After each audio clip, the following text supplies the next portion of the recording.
guys, this is Miss Crosby, second grade teacher at Well Branch Elementary School. I just want to say that I am really missing my students and I'm missing the entire second grade. I'm missing my co-teachers a lot and I am missing all of our family at Well Branch Elementary School that makes coming to work every day such a joy. And I hope everyone is being safe and staying home and taking care of themselves. Today, I want to share with you one of my most favorite books. I've had this book for a very long time. I have a special one in my home library, and I have one in my classroom library too, that my students have heard me read earlier this year. But it's worth hearing it again. Players in Pigtails by Shanna Corey and illustrated by Rebecca Gibbon. If we did a picture walk through this book, we would probably decide that this is realistic fiction because it's about something we really can learn about. It's about baseball, and the characters could be real, but we know that they are not. So let's read to find out some more. Katie Casey wasn't very good at being a girl.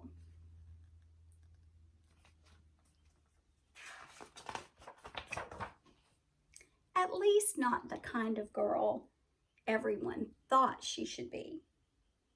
Her clothing was crumpled, her knitting was knotted, her dancing was a disaster.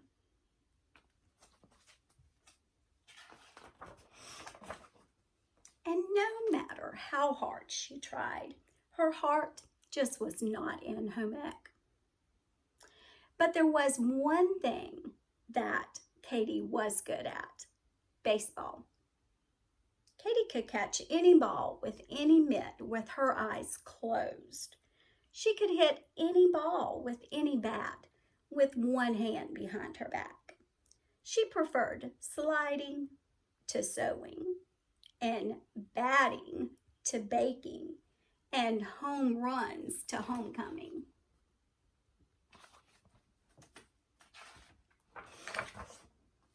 Her parents, they were not very pleased at all. Why not piano or painting, they pleaded. What good is baseball to a girl? But Katie would not be swayed. She walked baseball. She talked baseball.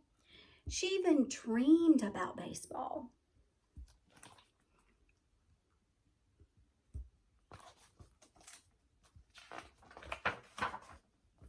She went to the ballpark every chance she got. She loved the hot dogs and peanuts. She loved shouting and singing. But most of all, she loved watching the professional players play ball. Sometimes she even imagined that she was one of them. Every spring, she showed up for Fairfield High's team tryouts.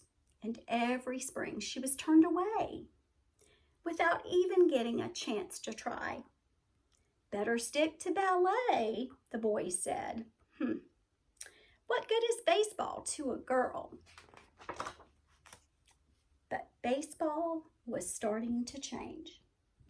America was at war, and more of the country's boys, including the professional players, were going off to fight for their country.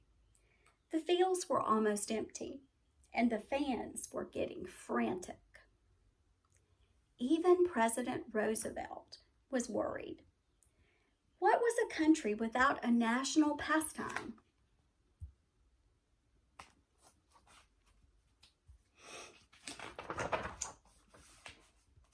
No one wanted to find out. Finally, Philip Wrigley, the owner of the Chicago Cubs, had an idea. If women work in factories and even join the army, he said, why can't they play ball? Outrageous, everyone said. Girls playing baseball?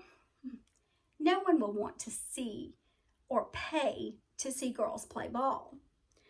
But Mr. Wrigley, he would not listen.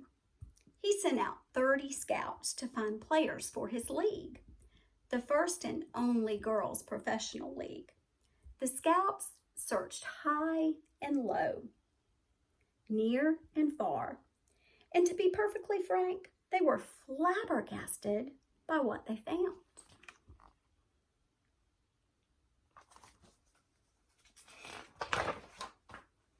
All over the country, girls were playing ball, and they were playing just as good as the boys. Washington, Texas, California, Florida, Louisiana, New York.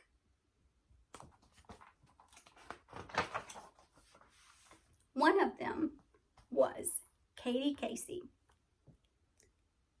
"Say, sister," said a scout when he saw her throw a curveball, "how'd you like to go to Chicago to try out for a real team?" Would she?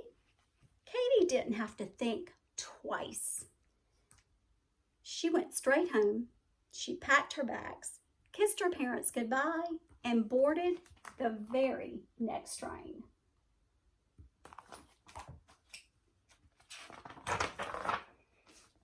When she got to Wrigley Field, she broke into a grin. There were hundreds of girls.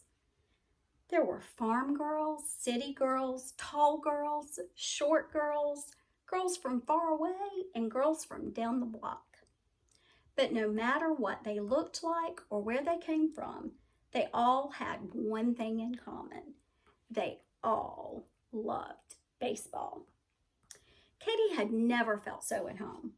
"Sign her up," said the coach from the Kenosha Comets when he saw her swing. The All-American Girls Professional Baseball League was on its way.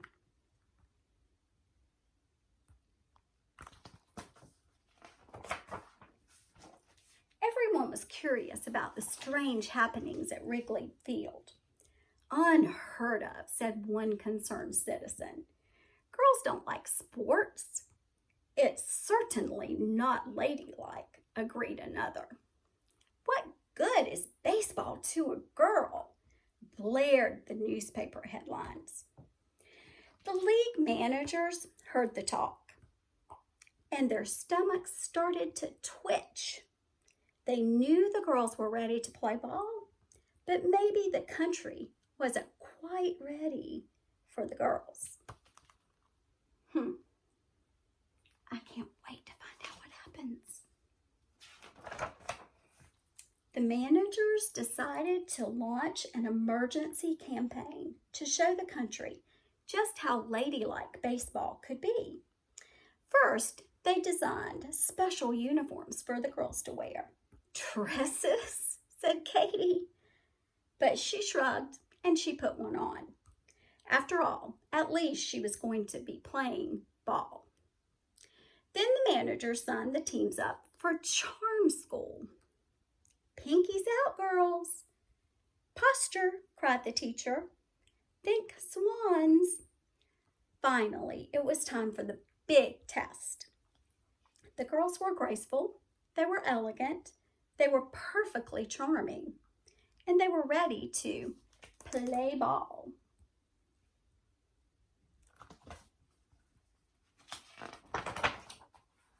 On opening day, 16 swan-like players emerged from each locker room and onto the field. But something wasn't right. Katie heard a giggling in the stands. It grew louder and louder. "Careful, you might break a nail, girls," someone shouted.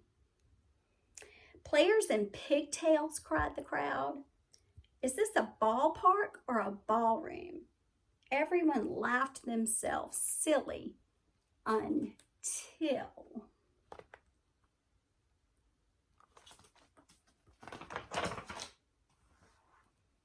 my favorite part. The All-American Girls Professional Baseball League started to play. And they played, by far, the best ball any of them had ever played. By the bottom of the ninth, the score was Rockford Peaches 9 Kenosha Comets, 6. The bases were loaded. Katie Casey was at bat for the Comets. Does this sound familiar? She stepped up to the plate and looked out at the stands. She'd been waiting her whole life for this. The pitcher threw the ball, and Katie swung. Crack!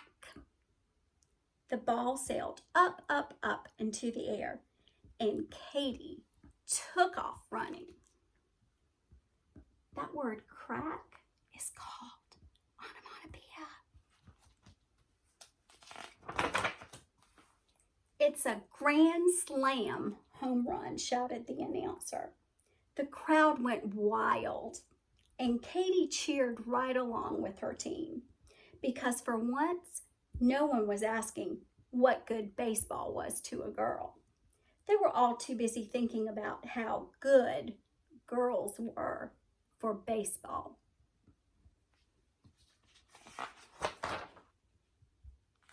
And then we have a phenomenal note from the author about how women have played such an important role in sports.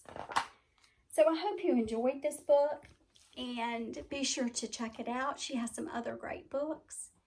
And as I said, I hope you're all staying safe, and I hope we're back together soon.